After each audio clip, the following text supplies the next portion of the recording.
A frog story entertainment അവതരിപ്പിക്കുന്ന ചിത്രംകോട്ടെ മാടൻകൊല്ലി.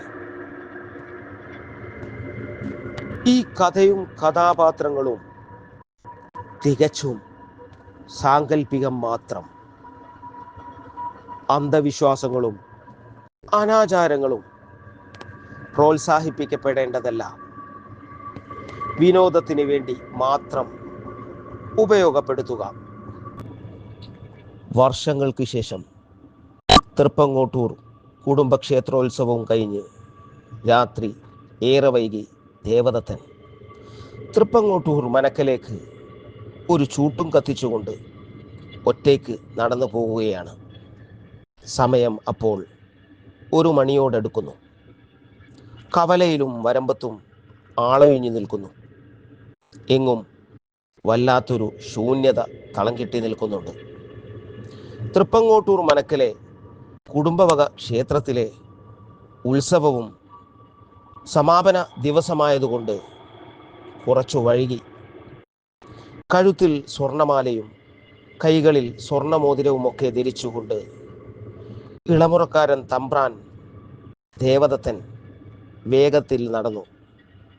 അയാൾ നടന്നു നീങ്ങുന്നതിനിടയിൽ അന്തരീക്ഷത്തിൽ എവിടെ നിന്നോ പതിഞ്ഞ ശബ്ദത്തിൽ കാലൊച്ചകൾ കാതുകളിൽ വന്നടിച്ചു. അത് കേട്ട് ദേവദത്തൻ മെല്ലെ നടത്തത്തിൻ്റെ വേഗത കുറച്ചുകൊണ്ട് പിന്നിലേക്കൊന്ന് തിരിഞ്ഞു നോക്കി. അപ്പോൾ അവിടെയെങ്ങും ആരെയും കാണുവാനുണ്ടായിരുന്നില്ല. എന്തോ ഒരു പക്ഷേ തനിക്ക് തോന്നിയതായിരിക്കാമെന്ന് കരുതി ദേവദത്തൻ വീണ്ടും മുന്നോട്ട് നടക്കാൻ തുടങ്ങി. ഏകദേശം തൃപ്പങ്ങോട്ടൂർ മനക്കലെ ഒരു വാരം അകലെ എത്തിയപ്പോഴാണ് അവിടെ സർപ്പക്കാവിനടുത്ത് നിന്നും അസ്വസ്ഥമായ ഒരനക്കം അയാൾ കേട്ടത്. കാടുകൾ കൊണ്ട് മൂടപ്പെട്ട സർപ്പക്കാവും പരിസരവും ഇരുട്ടിനാൽ മൂടപ്പെട്ടിരുന്നു. ഈ അസമയത്ത് ഈ വഴിക്കൊന്നും ആരും വന്നിട്ടുണ്ടാവില്ലെന്ന് ദേവദത്തന് തോന്നി. എങ്കിലും അയാൾ ശബ്ദം കേട്ട സർപ്പക്കാവിന് നേർക്ക് വന്ന് തൻ്റെ കയ്യിലുണ്ടായിരുന്ന ചൂട്ട് നീട്ടി അവിടേക്ക് മിഴിച്ചു നോക്കി. പെട്ടെന്ന് ആ നിമിഷം ദേവദത്തൻ്റെ കണ്ണുകൾ മുഴിച്ചു.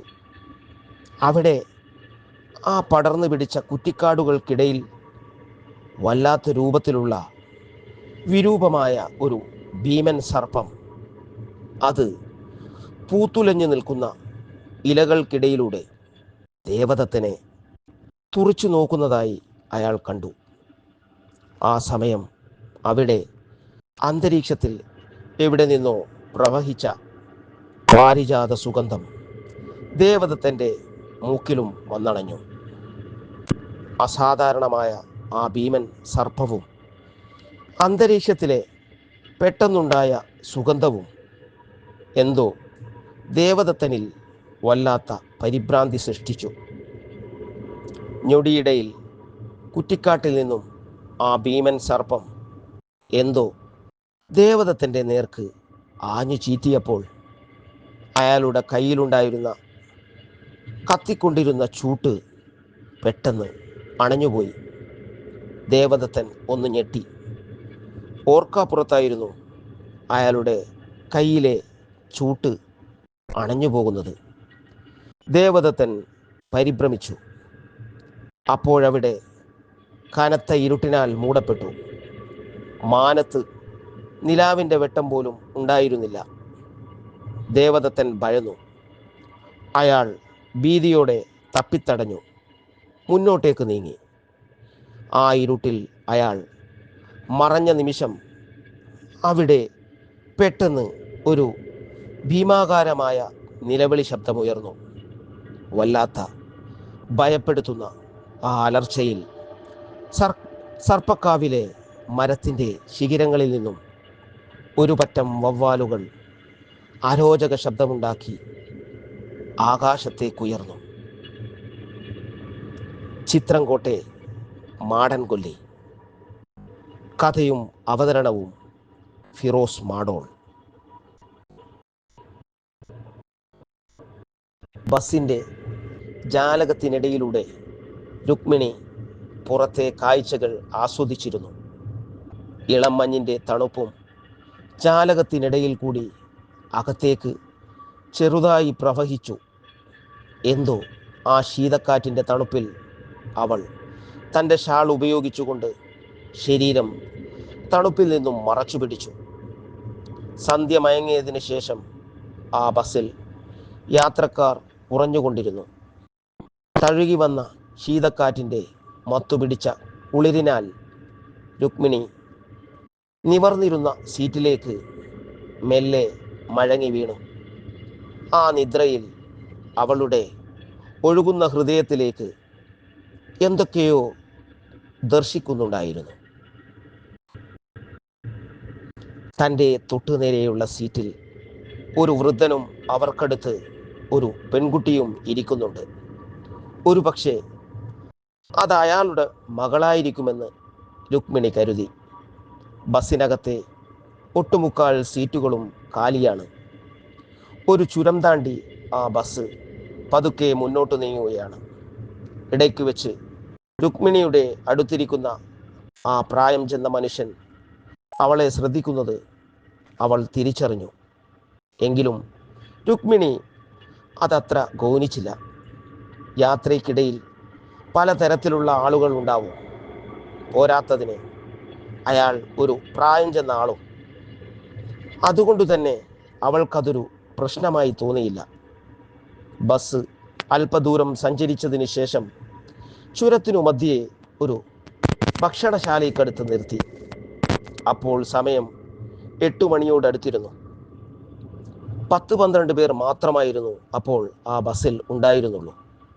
ഡ്രൈവറും കണ്ടക്ടറും ഒപ്പം 6-7 പേരും. ഭക്ഷണം കഴിക്കാൻ അവിടെ ഇറങ്ങി. രുക്മിണി ഒരു ചായ മാത്രം വാങ്ങിച്ചു കൊണ്ടുവന്ന് ബസ്സിലിരുന്ന് കുടിക്കാൻ തുടങ്ങി. അവൾ ചായ കുടിക്കുന്നതിനിടയിൽ ആ പ്രായമായ അച്ഛനോടും മകളോടും സാമാന്യ മര്യാദ അനുസരിച്ച് ചായ കുടിക്കുന്നോ എന്ന് ചോദിച്ചു.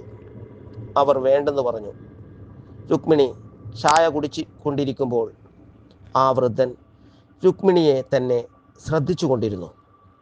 അത് കണ്ട അവൾ അയാളെ നോക്കി ഒന്ന് പുഞ്ചിരിച്ചു. മോൾ എവിടേക്കാ യാത്ര? ആ വൃദ്ധൻ പല്ലില്ലാത്ത മോണ കാട്ടി അവളോട് ആകാംക്ഷയോട് ചോദിച്ചു.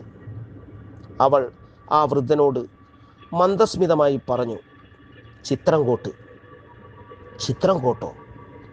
അതെൻ്റെ നാടാണ്, ഞാനും അവിടേക്കാണ്. മോൾക്ക് ചിത്രംകോട്ട് എവിടേക്കാണ് പോകേണ്ടത്? വൃദ്ധൻ ആകാംക്ഷപൂർവ്വം ചോദ്യം തുടർന്നു. അപ്പൂപ്പ, ഞാൻ മാടൻകൊല്ലിയിലേക്കാ. അത് കേട്ട ആ വൃദ്ധൻ്റെ കണ്ണുകൾ പെട്ടെന്ന് എന്തോ വല്ലാത്ത രീതിയിൽ പുറത്തേക്ക് തുറച്ചു. പെട്ടെന്ന് അയാളുടെ മുഖത്തെ ഭാവമാറ്റം കണ്ടപ്പോൾ രുക്മിണിക്ക് പരിഭ്രമമായി. അപ്പോൾ അയാളുടെ മുഖത്ത് വല്ലാത്ത വേവലാതി പ്രകടമാകുന്നത് അവൾ ശ്രദ്ധിച്ചു. ആ വൃദ്ധൻ്റെ മടിയിൽ അതുവരെ തലചായ്ച്ചു കിടന്ന അയാൾക്കൊപ്പമുള്ള പെൺകുട്ടി അത് കേട്ട് ഞെട്ടി ഉണർന്നു. ആ സമയം ബസ്സിൻ്റെ ഉള്ളിലെ മണി വലിയ ശബ്ദത്തോടെ മുഴങ്ങി.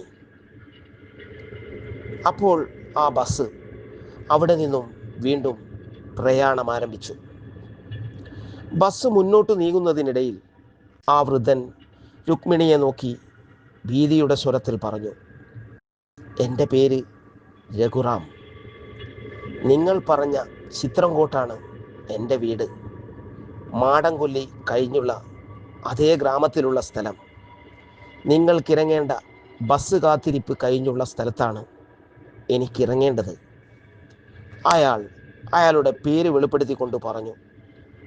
പക്ഷേ നിങ്ങൾ പറഞ്ഞ മാടൻകൊല്ലിയിൽ രാത്രി അസമയത്ത് ആരും പോകാറില്ല. രഘുറാം രുക്മിണിയുടെ മുഖത്തേക്ക് ഭീതിതമായി നോക്കിക്കൊണ്ട് പറഞ്ഞു. അത് കേട്ടപ്പോൾ രുക്മിണി സംശയമുനവെച്ചുകൊണ്ട് അയാളെ ഒന്ന് നോക്കി. ഈ വൃദ്ധൻ എന്തൊക്കെയാ ഈ പറഞ്ഞു വരുന്നേ? ഒന്നും മനസ്സിലാവുന്നില്ലല്ലോ. അവൾ രഘുറാമിൻ്റെ മുഖത്തേക്ക് നോക്കിക്കൊണ്ട് മനസ്സിൽ പിറുപിറുത്തു. എന്തോ അപ്പോൾ ആ രഘുറാമിൻ്റെ മുഖത്ത് വല്ലാത്ത കനലുകൾ കത്തുന്ന ഭാവമായിരുന്നു. അത് ഞാൻ പറഞ്ഞത് ആ സ്ഥലം. രഘുറാം അത് പറഞ്ഞു വരുമ്പോൾ അയാൾക്ക് വല്ലാത്ത പിരിമുറുക്കമുണ്ടായി. എങ്കിലും അയാൾ രുക്മിണിയെ നോക്കി തുടർന്നു. രാത്രി സമയത്ത് അവിടേക്ക് ആരും പോകാറില്ല. മുൻകാലത്ത് രാത്രി മാടൻകൊല്ലിയിൽ പോയവരാരും തിരിച്ചു വന്നിട്ടുമില്ല. അവിടെ മാടനോ യക്ഷിയോ മറ്റോ അലഞ്ഞു നടക്കുന്നുണ്ടെന്നാണ് നാട്ടുകാർ വിശ്വസിക്കുന്നത്. മോൾക്കടെ ആരാ ആ സ്ഥലത്തുള്ളത്? അല്പം ഗൗരവത്തോടെയാണ് രഘുറാം അവളോട് അന്വേഷിച്ചത്. വൃദ്ധനായ രഘുറാമിൻ്റെ സംസാരവും ചോദ്യവും രുക്മിണിക്ക് ബോധിച്ചില്ല. അയാൾ വെറുതെ ഓരോ സാങ്കല്പിക കഥകൾ പറഞ്ഞ് ആളെ ഭയപ്പെടുത്തി വടിയാക്കുകയാണെന്ന് അവൾക്ക് തോന്നി. അല്ലെങ്കിലും ഇന്നത്തെ കാലത്ത് ആരാ ഇതൊക്കെ വിശ്വസിക്കാൻ പോകുന്നത്? പക്ഷേ താൻ പറഞ്ഞ കാര്യങ്ങളൊന്നും ഈ പെങ്കൊച്ചിന് ബോധ്യപ്പെട്ടിട്ടില്ലെന്ന് രഘുറാമിന് മനസ്സിലായി. എങ്കിലും അയാൾ ഒരിക്കൽ കൂടി അവളെ താക്കീത് ചെയ്തു. മോൾക്ക് ആ സ്ഥലത്തെക്കുറിച്ച് വ്യക്തമായി അറിയാഞ്ഞിട്ടാണ്. ഈ രാത്രി മോൾ അവിടെ പോകുന്നത് ആപത്താണ്. ഇന്ന് രാത്രി കുട്ടി അവിടേക്ക് പോകണ്ട. വേണമെങ്കിൽ ഇന്ന് എൻ്റെ വീട്ടിൽ താമസിച്ച് നാളെ ഞാൻ തന്നെ കുട്ടിയെ അവിടേക്ക് കൊണ്ടുവിടാം. ഞാൻ പറയുന്നത് വിശ്വസിക്കൂ. അയാൾ രുക്മിണിയെ അത് പറഞ്ഞുകൊണ്ട് പിന്തിരിപ്പിക്കാൻ ഏറെ ശ്രമിച്ചു. പക്ഷേ രഘുറാമിൻ്റെ വാക്കുകളെ അവൾ നിരാകരിച്ചു. വേണ്ട, അതൊന്നും ശരിയാവില്ല. അപ്പൂപ്പൻ പേടിക്കേണ്ട, ഞാൻ സൂക്ഷിച്ചോളാം. രുക്മിണി രഘുറാമിൻ്റെ ക്ഷണം നിരസിച്ചു. രഘുറാമിനോട് കൂടുതൽ സംസാരിക്കുന്നതിൽ നിന്നും രുക്മിണി പിന്തിരിഞ്ഞു. അയാൾ ഒരു പഴഞ്ചൻ വൃദ്ധനാണെന്ന് അവൾ മനസ്സിലാക്കി. ബസ് യാത്ര തുടരുമ്പോഴും രഘുറാം എന്തോ വേവലാതിയോടെ രുക്മിണിയെ തന്നെ തുറച്ചു നോക്കുന്നുണ്ടായിരുന്നു. ചുരം കടന്ന് ആ ബസ് മലയോരത്തെത്തി. ബസിൻ്റെ ജാലകത്തിലൂടെ പുറം കാഴ്ചകളിലേക്ക് നോട്ടമിട്ടപ്പോൾ ആ പാതയെല്ലാം ഇരുട്ടിനാൽ മൂടപ്പെട്ടിരുന്നു. നിലാവിൻ്റെ വെട്ടം പോലും അവിടെയെങ്ങും കാണുവാനില്ല. കണ്ടക്ടർ വാതിലിനടുത്ത് മുൻസീറ്റിൽ ഉറക്കം തൂങ്ങിയിരിക്കുമ്പോൾ അയാളെ നോക്കി രുക്മിണി ഉച്ചത്തിൽ വിളിച്ചു പറഞ്ഞു, അതേ, മാടൻകൊല്ലി എത്തിയാൽ ഒന്ന് പറയണേ. ആ സ്ഥലത്ത് ഇറങ്ങാനുള്ളതാ. ഉറക്കം തൂങ്ങി മയങ്ങിപ്പോയ ബസ് കണ്ടക്ടർ പെട്ടെന്ന് മയക്കത്തിൽ നിന്നും ചാടി എഴുന്നേറ്റ്. അയാൾ രുക്മിണിയെ തന്നെ എന്തോ ആവലാതിയോടെ തുറച്ചു നോക്കി. അപ്പോഴേക്കും അവൾ പറഞ്ഞ മാടൻകൊല്ലി ബസ് സ്റ്റോപ്പിനടുത്ത് ബസ് ഏകദേശം എത്താറായിരുന്നു. ആ സമയം ആ ബസ്സിനകത്ത് രഘുറാമും അയാളുടെ മകളും താനും മാത്രമേ ഉണ്ടായിരുന്നുള്ളൂ എന്ന് ആ ബസ്സിനുള്ളിൽ ശ്രദ്ധിച്ച രുക്മിണി തിരിച്ചറിഞ്ഞു. പിന്നെ അയാളോട് കൂടുതലായി സംസാരിക്കുന്നതിൽ നിന്നും രുക്മിണി പിന്തിരിഞ്ഞു. ആ ബസ് മാടൻകൊല്ലി ബസ് കാത്തിരിപ്പിന് ഒരു വാരം അകലെയെത്തിയപ്പോൾ കണ്ടക്ടർ ബസ്സിൻ്റെ മണിയടിച്ചു. ബസ് പതുക്കെ ആ സ്റ്റോപ്പിൽ വന്നു നിർത്തി. വേഗം ഇറങ്ങാൻ പറ. മുൻ സീറ്റിൽ നിന്നും ഡ്രൈവർ എന്തോ വെപ്രാളത്തോടെ കണ്ടക്ടറോട് വിളിച്ചു പറയുന്നത് രുക്മിണി കേൾക്കുന്നുണ്ടായിരുന്നു. ഇതാണ് മേഡം മാടൻകൊല്ലി, നിങ്ങൾ ഇറങ്ങുന്നെങ്കിൽ വേഗം ഇറങ്ങിക്കോളൂ, കണ്ടക്ടർ അവരോട് വെപ്രാളപ്പെട്ട് പറഞ്ഞു. രുക്മിണി തൻ്റെ ബാഗും എടുത്ത് ബസ്സിൽ നിന്നും ഇറങ്ങുമ്പോൾ അയാളും തിരക്കുകൂട്ടുന്നത് കണ്ടപ്പോൾ രുക്മിണിക്ക് എന്തോ ഒരു പന്തികേട് പോലെ തോന്നി. പക്ഷേ അവൾ അതത്ര കാര്യമാക്കിയില്ല. രുക്മിണിയെ ഇറക്കിയ ബസ് അവിടെ നിന്നും പതുക്കെ എടുത്ത് മുന്നോട്ട് നീങ്ങുമ്പോൾ ആ ബസ്സിൻ്റെ ഇടതുവശത്തെ ജാലകത്തിലൂടെ രഘുറാം എന്ന യാത്രക്കാരനായ ആ വൃദ്ധൻ വേവലാതിയുടെ പുറത്തേക്ക് തന്നെ നോക്കുന്നത് രുക്മിണി കണ്ടു. ഒപ്പം മുൻ സീറ്റിൽ ജാലകത്തിലൂടെ ബസ്സിലെ കണ്ടക്ടറും. ശേഷം ആ ബസ് അവിടെ നിന്നും ഇരുട്ടിലേക്ക് മെല്ലെ മെല്ലെ മറഞ്ഞു പോകുന്നത് രുക്മിണി നോക്കി നിന്നു. വലിയ പട്ടണത്തിൽ ജീവിക്കുകയും അവിടെ പഠനം പൂർത്തിയാക്കുകയും ചെയ്ത രുക്മിണിക്ക് നാട്ടുമ്പുറത്തെ ഗ്രാമീണ ജീവിതത്തെക്കുറിച്ചും അവിടുത്തെ സാഹചര്യത്തെക്കുറിച്ചൊന്നും വലിയ ധാരണയുണ്ടായിരുന്നില്ല. അതുകൊണ്ട് തന്നെയാണ് തൃപ്പങ്ങോട്ട് മനയും സർപ്പക്കാവുമൊക്കെ കാണാൻ അവൾ കുറ്റിയും പറിച്ച് ഇങ്ങ് പോന്നത്. മുത്തശ്ശി പറഞ്ഞുകൊടുത്ത പഴയ പഴങ്കഥ കേട്ട് വളർന്ന രുക്മിണിക്ക് മാടൻകൊല്ലി എന്ന ഗ്രാമത്തിൻ്റെ പൗരാണിക പശ്ചാത്തലവും മറ്റും കാണാനും തൊട്ടറിയാനും വല്ലാത്ത ആകാംക്ഷയായിരുന്നു. മുത്തശ്ശിയുടെ പിന്തുണ അവൾക്കുണ്ടെങ്കിലും അവളുടെ അമ്മ ഗായത്രിക്ക് നാടും കൂടും ഒന്നും അത്ര താല്പര്യമുണ്ടായിരുന്നില്ല. പട്ടണത്തിലെ ജീവിത പശ്ചാത്തലത്തിൽ നിന്നും ഒരു മാറ്റം, പോരാത്തതിന് തൻ്റെ അമ്മയുടെ നാടും തറവാടും തൃപ്പങ്ങോട്ട് മന കാണാനുള്ള അതിയായ ആഗ്രഹം. മാടൻകൊല്ലിയിലേക്ക് വരാൻ അവളെ പ്രേരിപ്പിച്ചത് ഇതൊക്കെ തന്നെയാണ്. രുക്മിണി ബസ്സിറങ്ങി അവിടെ കണ്ട ഒരു ബസ് കാത്തിരിപ്പ് കേന്ദ്രത്തിൽ വന്നു നിന്നു. നല്ല ഇരുട്ടുപടർന്ന പരിസരം, എങ്കിലും ഒഴിഞ്ഞ ഒരു പാതയായിരുന്നതിനാൽ അല്പം നിലാവിൻ്റെ വെട്ടം അവിടെ പ്രകാശം പരത്തി. ഒരു ശൂന്യമായി കിടക്കുന്ന സ്ഥലം, അതാണ് മാടൻകൊല്ലി എന്നവൾക്ക് തോന്നി. ഒന്ന് രണ്ട് പഴയ നിരവാതിലുകളുള്ള പീഡികമുറികൾ മാത്രമേ കാര്യമായി അവിടെ ഉണ്ടായിരുന്നുള്ളൂ. ആ ബസ് കാത്തിരിപ്പ് കേന്ദ്രത്തിൻ്റെ തൊട്ടടുത്തായി കിടക്കുന്ന ഒരു വിജനപാതയാണ് മാടൻകൊല്ലിയിലേക്കുള്ള വഴി. അതൊരൊറ്റപ്പെട്ട സ്ഥലമാണെന്ന് രുക്മിണിക്ക് തോന്നി. വളരെ ദുർഘടമായ ഒരു പാത. ആ പാതയുടെ ഇരുഭാഗത്തും പടർന്നു പിടിച്ചു കിടക്കുന്ന കുറ്റിക്കാടുകൾ. ഒരു വഴിയോര വിളക്ക് പോലും അവിടെയെങ്ങും സ്ഥാപിച്ചിരുന്നില്ല. ഇപ്പോൾ ഇങ്ങനെയും സ്ഥലമുണ്ടോ എന്ന് രുക്മിണി ചിന്തിച്ചു. അവൾ തൻ്റെ വാച്ചിലേക്ക് നോക്കി. സമയം അപ്പോൾ 12 മണിയോടടുക്കുന്നു. അർദ്ധരാത്രിയായിരിക്കുന്നു. രുക്മിണിയുടെ മനസ്സ് മന്ത്രിച്ചു. പട്ടണത്തിലെ വെളിച്ചവും ബഹളവും കണ്ടു വളർന്ന അവൾക്ക് അവിടെ കണ്ട ആ രാത്രിയുടെ ഇരുട്ടിനെ പൊരുത്തപ്പെടാൻ സാധിച്ചില്ല. എന്തൊരു ഇരുട്ടാണിത്, അവൾ അത് പറഞ്ഞുകൊണ്ട് കയ്യിലെ ബാഗിൽ നിന്നും ഒരു ടോർച്ച് എടുത്തു. അവൾ തൻ്റെ കയ്യിലുള്ള ടോർച്ച് തെളിച്ച് അവിടെയെല്ലാം തിരഞ്ഞു, പരിസരത്ത് ആരെങ്കിലും ഉണ്ടോ എന്നറിയാൻ. പക്ഷേ ആ പരിസരത്തെങ്ങും ആരെയും കാണാനില്ലായിരുന്നു. തനിക്ക് പോകാനുള്ള മാടൻകൊല്ലിയുടെ പാതയിലേക്കും അവൾ ടോർച്ച് നീട്ടിയടിച്ചു. പക്ഷേ ആ പാതയും ഏറെക്കുറെ ശൂന്യമായിരുന്നു. അവൾ ഒരു ദീർഘനിശ്വാസം പുറത്തേക്ക് വിട്ടു. മുന്നിൽ തനിക്ക് പോകാനുള്ള റോഡ് ഇരുട്ടുമൂടി കിടക്കുകയാണ്.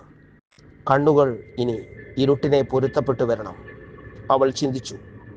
എങ്കിലും രുക്മിണി തൻ്റെ കയ്യിലുള്ള ടോർച്ചിൻ്റെ വെട്ടം ആ പാതയിലേക്ക് തെളിച്ചുകൊണ്ട് മുന്നോട്ട് നടന്നു. പോകുന്ന വഴിയിൽ മൂകത തളം കെട്ടി നിൽക്കുന്നു. താൻ ആദ്യമായാണ് ഒറ്റയ്ക്ക് ഒരു രാത്രി ഇതുപോലെ സഞ്ചരിക്കുന്നത്. അല്ലെങ്കിലും ഈ നേരം കെട്ട അസമയത്ത് ആരുണ്ടാവാൻ? ഒറ്റപ്പെട്ട് കിടക്കുന്ന ഒന്നോ രണ്ടോ പീഡിക മുറികൾ മാത്രമേ ആ പരിസരത്തുണ്ടായിരുന്നുള്ളൂ. അതും സന്ധ്യ മയങ്ങും മുമ്പേ അടയ്ക്കും. പിന്നെ ആ കവലയും മാടൻകൊല്ലിയിലേക്കുള്ള വഴിയും ശൂന്യമാകും. കുട്ടിക്കാലം തൊട്ടേ ഇരുട്ട് രുക്മിണിക്ക് പേടിയാണ്. നടക്കുന്ന വഴികളിൽ തൻ്റെ പാദരക്ഷയുടെ നിലംതൊടുന്ന ശബ്ദം മാത്രം അവൾ കേട്ടു. പിന്നെ പാതയോരം പിന്നിടുമ്പോൾ ചീവീടുകളുടെ കരകര ശബ്ദവും. എന്നാൽ ആ മൂകതയും ഭീതിതമായ നിശബ്ദതയും അവളെ പെട്ടെന്ന് ഭയചകിതയാക്കി. ആ നിമിഷം രുക്മിണിയുടെ ഹൃദയത്തിനകത്തേക്ക് ബസ്സിലുണ്ടായിരുന്ന സഹയാത്രികൻ വൃദ്ധനായ രഘുറാം പറഞ്ഞ കാര്യങ്ങൾ കടന്നു വന്നു. ഷോ, ഓർക്കാൻ കണ്ട സമയം. അവൾ പെട്ടെന്ന് അവളെ തന്നെ സ്വയം പഴിച്ചു. നെഗറ്റീവായ കാര്യങ്ങൾ വെറുതെ ഈ ആ സമയത്ത് മനസ്സിൽ കൊണ്ടിടണ്ട. അവൾ അപ്പോൾ തന്നെ അങ്ങനെ ഓർത്തുകൊണ്ട് മനസ്സിനകത്തെ ചിന്തകളെ ഒഴിവാക്കാൻ ശ്രമിച്ചു. അല്പദൂരം ആ പാതയിൽ കൂടി ടോർച്ച് തെളിച്ച് രുക്മിണി നടന്നു നീങ്ങുന്നതിനിടയിൽ ടോർച്ചിന്റെ വെട്ടം കുറഞ്ഞു വരുന്നതായി അവളുടെ ശ്രദ്ധയിൽപ്പെട്ടു. അയ്യോ, ചാർജ് ചെയ്തതാണല്ലോ, ഇതെന്താ വെട്ടം കുറഞ്ഞു പോകുന്നത്? ഒരന്താളിപ്പോടെ അവൾ പരിഭ്രമയായി. നാശം, ഒരു തെരുവ് വിളക്ക് പോലും ഇല്ല. അപ്പോഴാ ഇതിങ്ങനെ. രുക്മിണി ടോർച്ചൊന്ന് കുടഞ്ഞുകൊണ്ട് കോപം പ്രകടിപ്പിച്ചു. അവൾ നടക്കുമ്പോൾ പുറത്തേക്ക് വിടുന്ന ശബ്ദം മാത്രം അന്തരീക്ഷത്തിൽ ചെറിയ ഇരമ്പലായി കേട്ടു. വൃദ്ധനായ രഘുറാം പറഞ്ഞ മാടൻകൊല്ലിയിലേക്ക് പോകുന്ന പാതയിലാണ് താൻ ഉള്ളതെന്ന് രുക്മിണി ഓർത്തു. മാടൻകൊല്ലിയിലെത്താൻ ഇനി കുറച്ചു ദൂരമേയുള്ളൂ. ആ ഇരുട്ടിൽ രഘുറാം പറഞ്ഞതോർത്തപ്പോൾ അവളുടെ നെഞ്ചിടിപ്പും ഭയവും വർദ്ധിച്ചുകൊണ്ടേയിരുന്നു. ആ ഇരുട്ടുവഴികളിലൂടെ നടക്കുമ്പോൾ വീണ്ടും അവളുടെ ഉള്ളിൽ രഘുറാം പറഞ്ഞ മാടൻകൊല്ലിയിലെ പഴങ്കഥ തെളിഞ്ഞു വന്നു. അതുവരെ ഉണ്ടാവാതിരുന്ന ഭയം രുക്മിണിയിൽ സ്ഫുടമുയർത്തി. ആ സമയം അവളുടെ നെറ്റിത്തടത്തിൽ വിയർപ്പ് കണങ്ങൾ പൊടിഞ്ഞു. ആ വൃദ്ധനോട് സംസാരത്തിന് നിൽക്കേണ്ടായിരുന്നു. ഏതു നേരത്താണ് അയാൾക്കത് തോന്നിയത്? ഇതൊന്നും അറിഞ്ഞില്ലായിരുന്നെങ്കിൽ ഈ വഴിയിൽ സുഖമായിട്ട് പോകാമായിരുന്നു. എന്തോ രുക്മിണിയിൽ വല്ലാത്തൊരു വേവലാതി പ്രകടമായി. രഘുറാം പറഞ്ഞതുപോലെ ഈ രാത്രി ഇവിടെ ഇറങ്ങേണ്ടായിരുന്നു. അവൾ സ്വയം ക്ഷപിച്ചുകൊണ്ട് മുന്നോട്ട് നടന്നു. പോകുന്ന പാതയിൽ ഭീകരമായ നിശബ്ദത തളം കെട്ടിയിരുന്നു. രഘുറാം പറഞ്ഞ മാടൻ ഏതോ പുസ്തകത്തിൽ വായിച്ച യക്ഷിയുടെ രൂപത്തിൽ അവളുടെ ഉള്ളിൽ തെളിഞ്ഞു. വികൃതമായ അളിഞ്ഞ മുഖമുള്ള ക്രോധരൂപം ഓർത്തപ്പോൾ നെഞ്ചിനുള്ളിൽ ഒരു ഞെട്ടലുണ്ടായി. ഭീതിയുടെ കനലുകൾ പുകഞ്ഞ നിമിഷം. പോകുന്ന പാതയിൽ ചെറുതായി മഞ്ഞു വീഴുന്നുണ്ട്. അതിൻ്റെ തണുപ്പിനാൽ ശരീരത്തിൻ്റെ ചൂടിനെ അല്പം അകറ്റി. താൻ നടക്കുന്ന ശബ്ദത്തിൻ്റെ പ്രതിധ്വനിയെ അന്തരീക്ഷത്തിലുള്ളൂ. ആ ശബ്ദം ഉള്ളിലെ ഭീതിയെ വർദ്ധിപ്പിച്ചുകൊണ്ടിരുന്നു.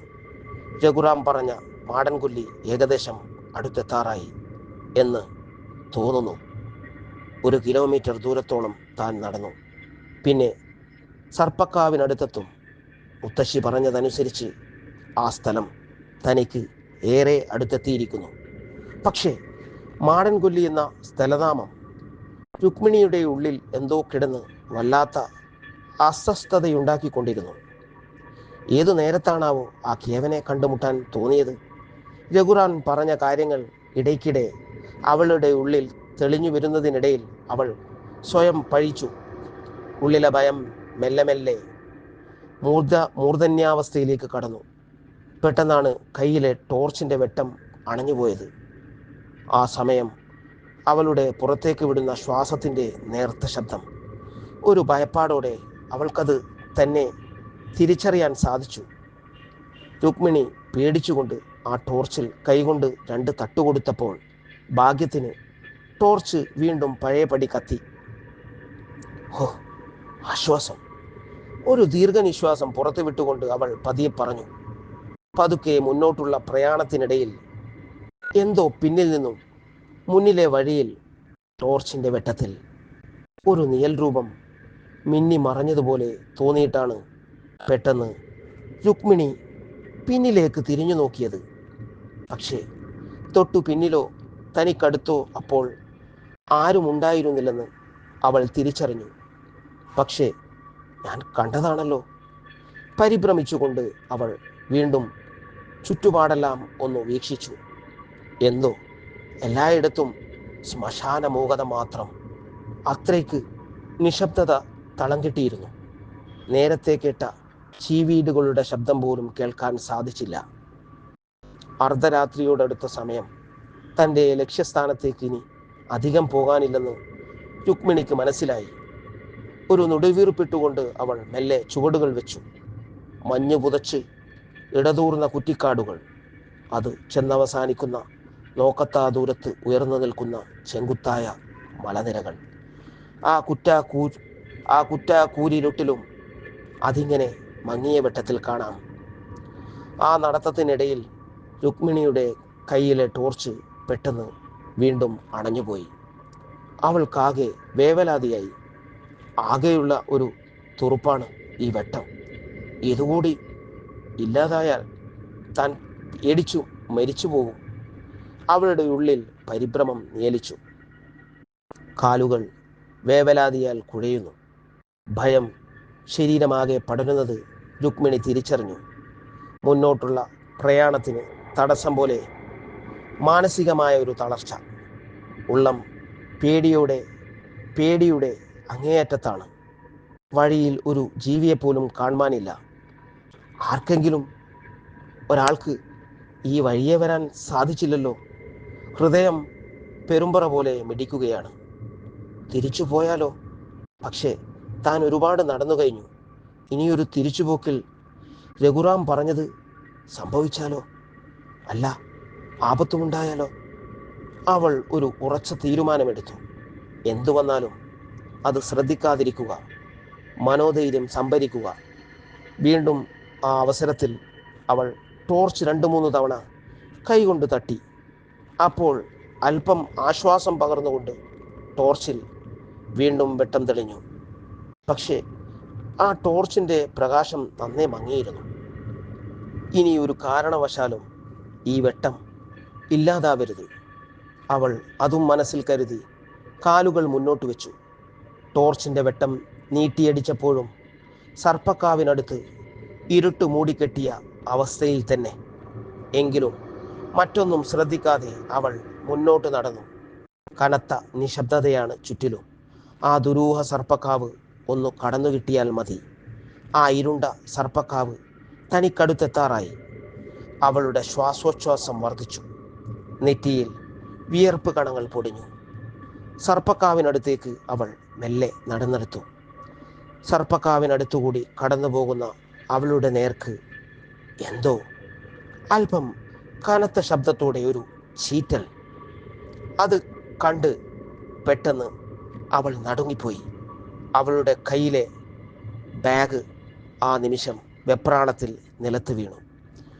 പരിഭ്രാന്തിയായ രുക്മിണി അവിടെ സർപ്പക്കാവിലേക്ക് ടോർച്ച് തെളിച്ചുകൊണ്ട് അവിടേക്ക് നോക്കി.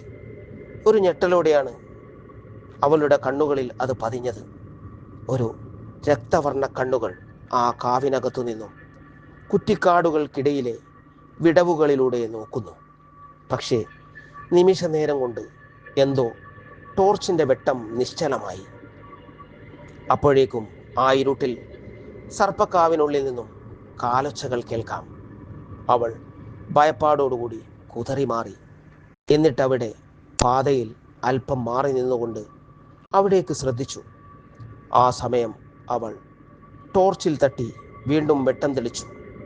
അപ്പോഴാണ് തൻ്റെ നേർക്ക് വിരൂപകോലത്തിൽ അളിഞ്ഞ ഒരു പൈശാചിക കോലം പിളർന്നു നിൽക്കുന്ന കാഴ്ച അവൾ കണ്ടത്. അതിൻ്റെ മാംസപിണ്ഡങ്ങൾ വികൃതമാക്കിയ വായിൽ കൂടി എന്തോ ഒരു ദ്രാവകം പുറത്തേക്ക് തുളുമ്പി വരുന്നുണ്ടായിരുന്നു. അടുത്ത നിമിഷം അവൾ സർവശക്തിയുമെടുത്ത് അലറി നിലവിളിച്ചുകൊണ്ട് അവൾ മുന്നോട്ട് കുതിച്ചു. അപ്പോൾ ആ സർപ്പക്കാവിൽ നിന്നും കടവാതിലുകൾ കൂട്ടമായി ആകാശത്തേക്കുയർന്നു. ആ കുറ്റാക്കൂരിരുട്ടിൽ പ്രാണരക്ഷാർത്ഥം അവൾ കിതച്ചുകൊണ്ടോടുകയാണ്. ആ വെപ്രാള ഓട്ടത്തിനിടയിൽ തനിക്ക് പിന്നാലെ എന്തോ ഓടിവരുന്ന ഇരമ്പൽ ശബ്ദം പിന്നിൽ നിന്നും രുക്മിണി തിരിച്ചറിഞ്ഞു. ഭയം അവളെ പിന്നിലോട്ട് നോക്കാൻ സമ്മതിച്ചില്ല. എങ്കിലും ഓടുന്ന മുമ്പിൽ മങ്ങിയ തെളിയാത്ത രൂപത്തിൽ എന്തോ ഒരു നിഴൽ തനിക്ക് പിന്നിലുണ്ടെന്ന് അവൾക്ക് മനസ്സിലായി. പെടപെടാമിടിക്കുന്ന ഹൃദയത്തെ പിടിച്ചു നിർത്താൻ അവൾക്ക് സാധിച്ചില്ല. അപ്പോഴും ഭയം അവളിൽ ഇരിച്ചു കയറുന്നുണ്ടായിരുന്നു.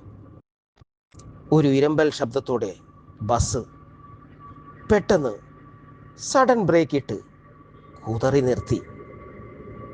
ആ ശബ്ദം കേട്ടിട്ടാവണം രുക്മിണി ഒരു ഭയപ്പാടോടുകൂടി നിലവിളിച്ചുകൊണ്ട് ഞെട്ടി ഉണർന്നത്. ആ സമയം അവളുടെ ശരീരം മുഴുവൻ വിയർത്തിരുന്നു. ശൂന്യമായി കിടന്ന ബസ്സിലെ സീറ്റുകളിലേക്ക് നോക്കി അവൾ നെടുവീർപ്പിട്ടു. ഹൃദയമിടിപ്പിന്റെ വേഗത അവൾ തിരിച്ചറിഞ്ഞു. എല്ലാം എല്ലാം ഒരു സ്വപ്നമായിരുന്നു. അവൾ ഊഹിച്ചു. ഇരുട്ടടഞ്ഞ ഗ്രാമത്തെ മൂകതയിൽ മുക്കിയിരുന്നു. പാതിരാ പക്ഷിയുടെ ഭയപ്പെടുത്തുന്ന മൂളൽ അന്തരീക്ഷത്തിൽ മുഴങ്ങി. അവിടമാകെ ശ്മശാന മൂകത തളം കെട്ടി നിൽക്കുന്നതായി രുക്മിണിക്ക് അനുഭവപ്പെട്ടു. നാവിൽ നിന്നും ഉമിനീർ തൊണ്ടയുടെ കീഴ്പോട്ടിറങ്ങി. ബസ് യാത്രയ്ക്കിടയിൽ കണ്ട ദുരൂഹമായ സ്വപ്നം അവളിൽ ആശങ്ക പടർത്തി. മാഡം, നിങ്ങൾക്കിറങ്ങേണ്ട സ്ഥലമെത്തി. മാടൻ കൊല്ലി. കണ്ടക്ടർ ഒരു പരുക്കൻ ഭാവത്തോടെ അവളെ നോക്കിക്കൊണ്ട് പറഞ്ഞു. രുക്മിണി ബസ്സിൽ നിന്നും മുഖം മെല്ലെ പുറത്തേക്ക് തിരിച്ചു. ശൂന്യമായി കിടക്കുന്ന ഒരു ബസ് കാത്തിരിപ്പ് കേന്ദ്രമാണ് അവൾക്കവിടെ കാണാൻ സാധിച്ചത്. അവിടെയെങ്ങും ഒരു മനുഷ്യക്കുഞ്ഞിനെ പോലും കാണാൻ അവൾക്ക് സാധിച്ചില്ല. പരിഭ്രമിച്ചിട്ടാണെങ്കിലും അവൾ മെല്ലെ ബസ്സിൽ നിന്നും അവിടേക്കിറങ്ങി. ബസ്സിന്റെ മുൻവാതിലുകൾ തുറന്ന് പുറത്തേക്കിറങ്ങുമ്പോൾ അതേ ബസ്സിന്റെ പിൻസീറ്റിൽ തന്നെ നോക്കിക്കൊണ്ടിരിക്കുന്ന വൃദ്ധൻ, കൂടെ ഒരു പെൺകുട്ടിയും. അവർ രുക്മിണിയെ തുറിച്ചു നോക്കുന്നത് അവൾ ആശ്ചര്യത്തോടെ കണ്ടു. പെട്ടെന്ന് അവൾ ഒന്ന് പകച്ചു. മുഖത്ത് ആശ്ചര്യം പ്രകടമായി. അവളുടെ ചുണ്ടുകൾ ഒരു വിറയലോടെ മന്ത്രിച്ചു. രഘുറാം. അവളുടെ ഹൃദയത്തിനുള്ളിൽ അപ്പോൾ ഒരു വെള്ളിവെട്ട് അനുഭവപ്പെട്ടു. താൻ സ്വപ്നത്തിൽ ദർശിച്ച അതേ വൃദ്ധൻ, ഒപ്പം ആ പെൺകുട്ടിയും. രുക്മിണിക്ക് വിശ്വസിക്കാൻ കഴിഞ്ഞില്ല. മയക്കത്തിൻ്റെയും ഉണർവിൻ്റെയും ഇടയിലുള്ള അബോധ മനസ്സിനെ ഗ്രഹിക്കാൻ അവൾക്ക് സാധിച്ചില്ല. അപ്പോൾ വൃദ്ധനായ ആ മനുഷ്യനും പെൺകുട്ടിയും കണ്ണെടുക്കാതെ രുക്മിണിയെ തുറിച്ചു നോക്കുന്നുണ്ടായിരുന്നു. ആ സമയം ബസ് അവിടെ നിന്നും മെല്ലെ മെല്ലെ ഇരുളിനെ കീറി മുറിച്ച് മുന്നോട്ടേക്ക് നീങ്ങി. അപ്പോഴും വൃദ്ധൻ സീറ്റിൻ്റെ ജാലകത്തിലൂടെ മുഖം പുറത്തേക്കിട്ട് രുക്മിണിയെ ജ്വലിച്ച കണ്ണുകളുമായി തുറിച്ചു നോക്കുകയാണ്. ആ നോട്ടം അക്ഷരാർത്ഥത്തിൽ അവളിൽ വല്ലാത്ത ഭീതി പടർത്തി. മാടൻ കൊല്ലിയിലേക്കുള്ള ചുവടുവയ്പ്പുകളിൽ അവളുടെ കാലുകൾ കുഴഞ്ഞു. ആ പ്രയാണത്തിലും ആശങ്കകൾ ഒരു സ്വപ്നമായി അവളുടെ ഉള്ളിൽ നിയലിച്ചു.